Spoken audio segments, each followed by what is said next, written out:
they had found that it must have taken place between 2 and 3 weeks prior to Roy's death.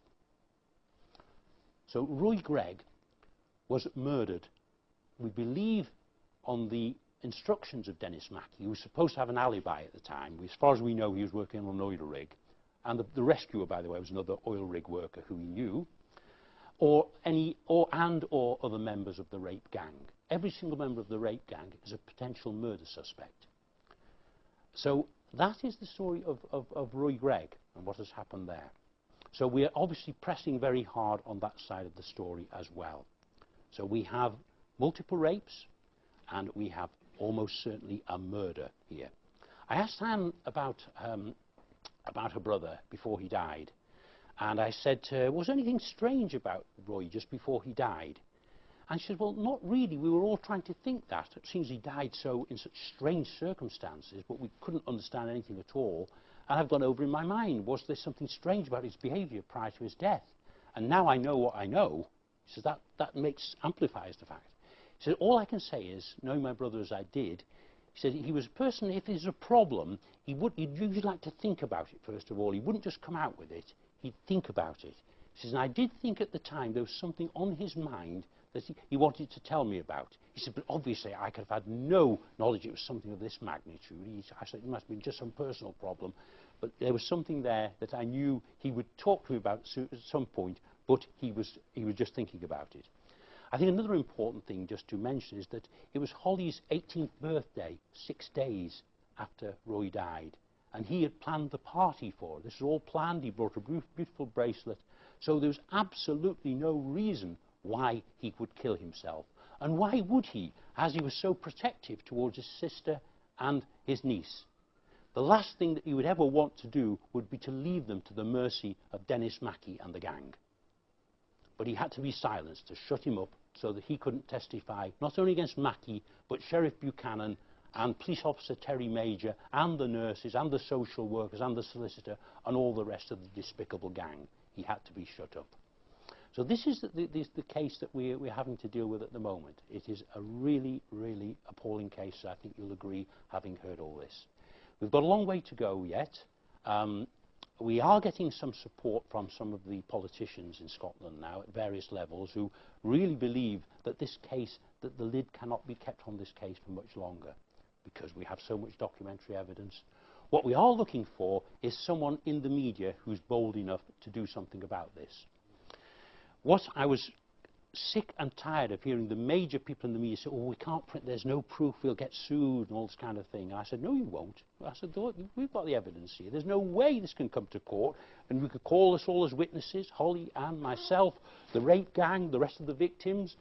Do you really think that anybody is going to take you to court on this? But no, well, I don't think it's to do with litigation. I think it's other people putting pressure on them, but there we are. But I was very concerned that nothing was happening. What I did in October, just going back to the 3rd of October, I decided that I would go and make a public speech at the Quaker Hall in Edinburgh. And in doing so, I would name all the members of the gang publicly and all the known victims. Because I wanted them, if somebody was going to go for me, I wanted them to go for me then. So I did that. And I also sent all the details to everyone, including Buchanan's fellow sheriffs in Aberdeen. I sent them all the details to them at the court there. And so everyone knows about it. All the MSPs know about it. All the councillors in Aberdeen know about it. Everybody knows the background to this case. And I'm sure that very few of them can actually really dispute the facts about it. Has anybody got the guts to do it? The media know all about it. Has anybody got the guts to take this story further? I do hope so.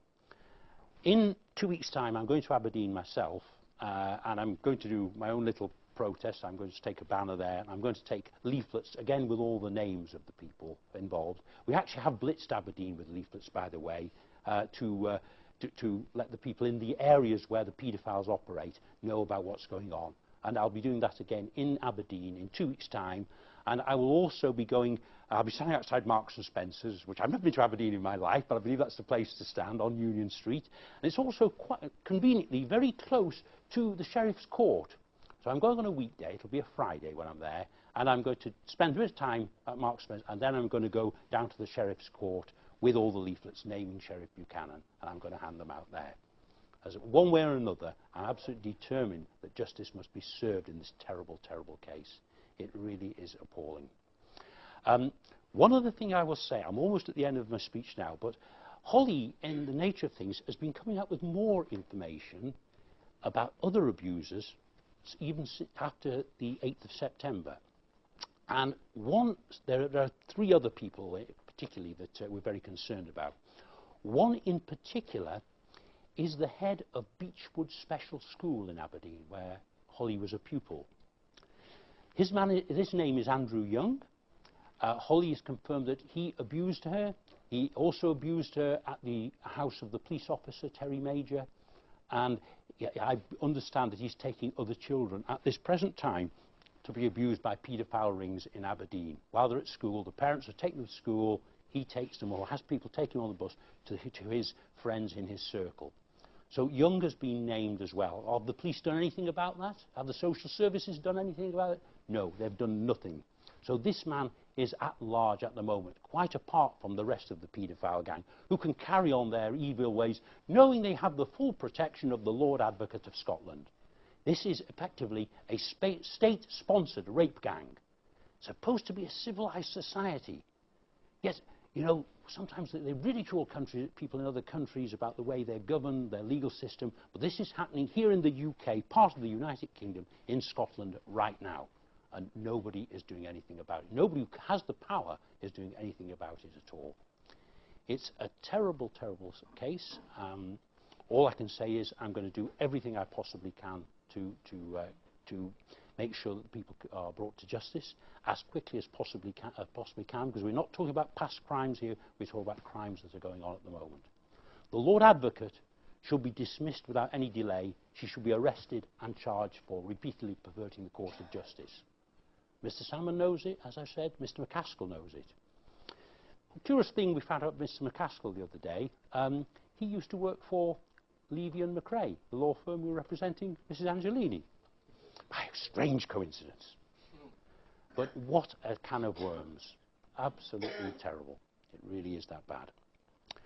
Would anybody like to ask any questions? There's a lot of other things, but I couldn't include everything. Thank you.